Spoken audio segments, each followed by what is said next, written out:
In recent years, we hear the same sentence more often. The world is becoming increasingly unstable. What we are witnessing is not instability, but the exposed logic of force, where rules apply only when they serve the powerful.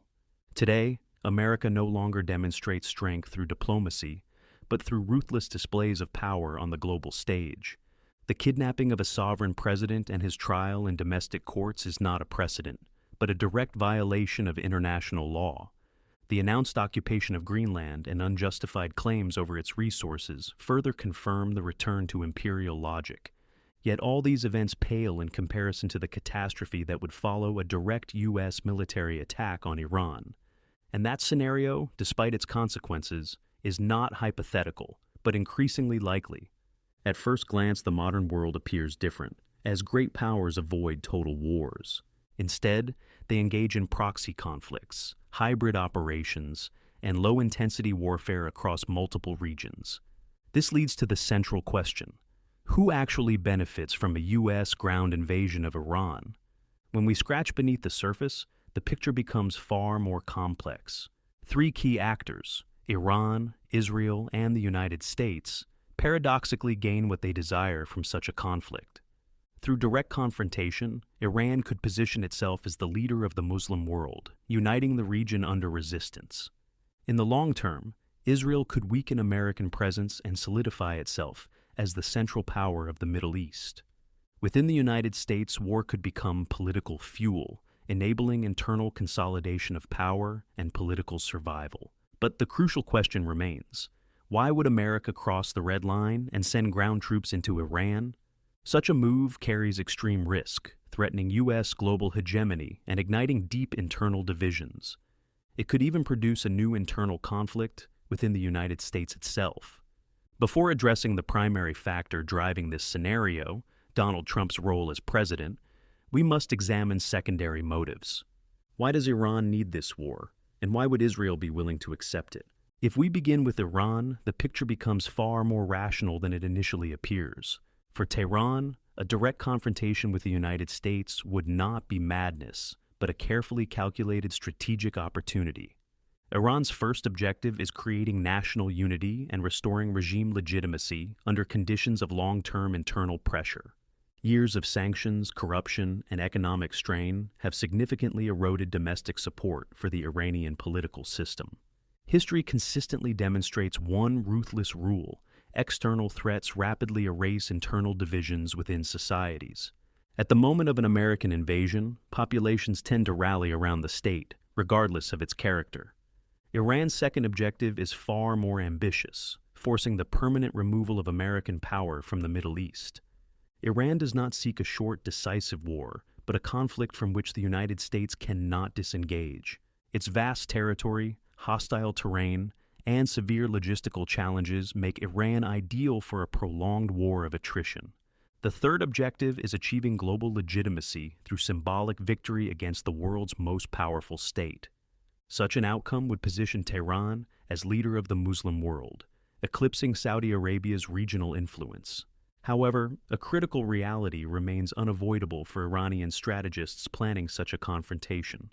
Iran cannot defeat the United States in a conventional war using symmetrical military force. It lacks the technological, financial, and military superiority necessary for sustained frontal engagements. Therefore, Iran's strategy is not based on battlefield victory, but on patience, endurance, and escalation management. The United States functions as a global hegemon, and a hegemon cannot afford to appear weak. Actions such as closing the Strait of Hormuz or striking U.S. bases would force Washington into escalation. Any American response would need to demonstrate dominance, not restraint, in order to preserve global credibility. This dynamic represents the precise strategic opening Iran seeks to exploit. Iranian provocations would be slow, deliberate, and calibrated to trigger responses without appearing irrational. Each step would justify retaliation, while preserving Iran's narrative of proportional and defensive behavior. Crucially, the first strike has already originated from the American side of the confrontation. This allows Iran to dictate escalation tempo, forcing the United States to respond more forcefully each time. Gradually, America is drawn deeper into conflict, losing the ability to withdraw without severe reputational damage. At that stage, airstrikes fail, sanctions collapse, allies hesitate, and only ground invasion remains. From Iran's perspective, this outcome is optimal, trapping America in a war it cannot win or escape. This is the Iranian strategy, cold, patient, and rooted in the recurring mistakes of past empires. At first glance, Israel and the United States appear to be solid allies within this broader conflict. Beneath the surface, however, their strategic interests are not identical and diverge significantly over the long term.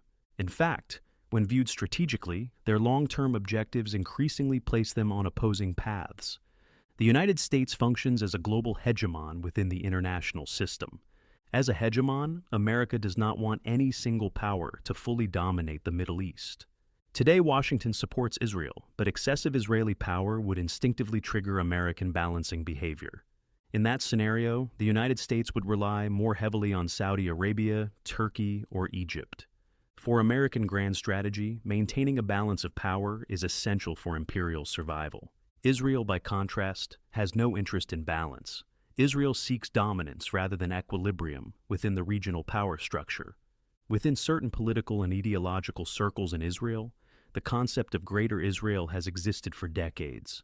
This idea draws from a biblical covenant defining the Promised Land as stretching from the Nile to the Euphrates. For most of the world, this concept remains a theological myth without political relevance. For specific factions within the Israeli establishment, it represents a concrete geopolitical objective. In this context, one critical reality must be clearly understood.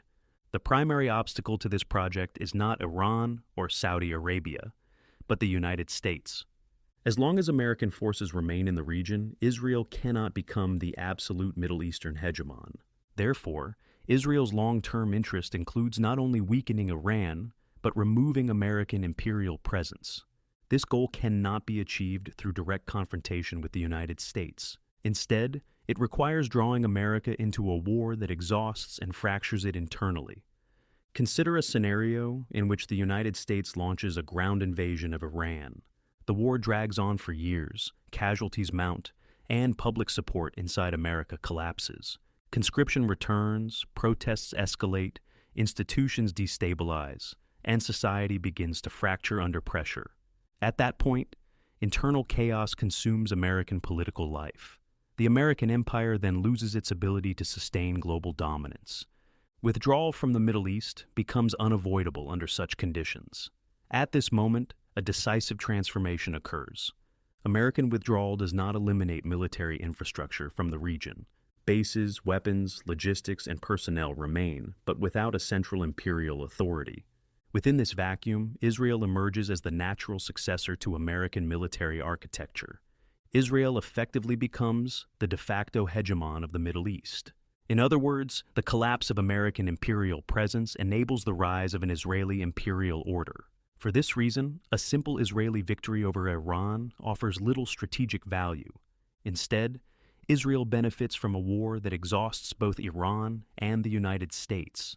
Such a conflict would destroy the capacities of both powers and remove Israel's greatest obstacle.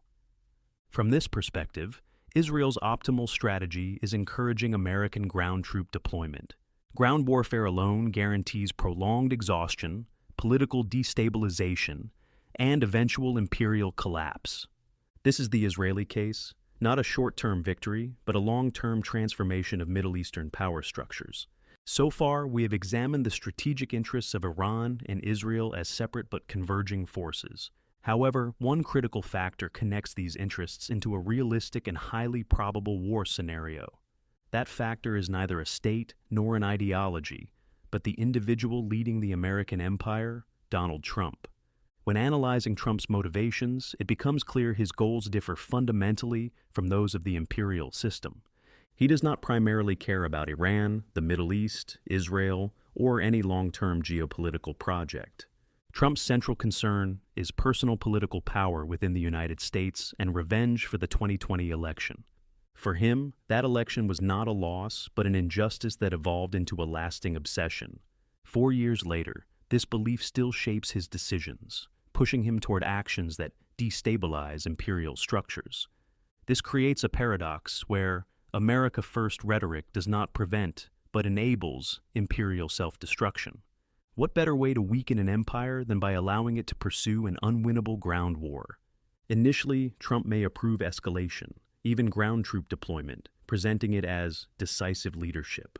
As casualties rise, protests spread, the economy strains, and society polarizes, internal conflict intensifies. At that point, Trump shifts sides, exploiting chaos to consolidate power rather than defend the empire. Iran wants a ground invasion, Israel wants a ground invasion, and Trump benefits from it personally. That convergence explains why this war is not accidental, but increasingly likely. This is the moment where interests align and history turns into open conflict.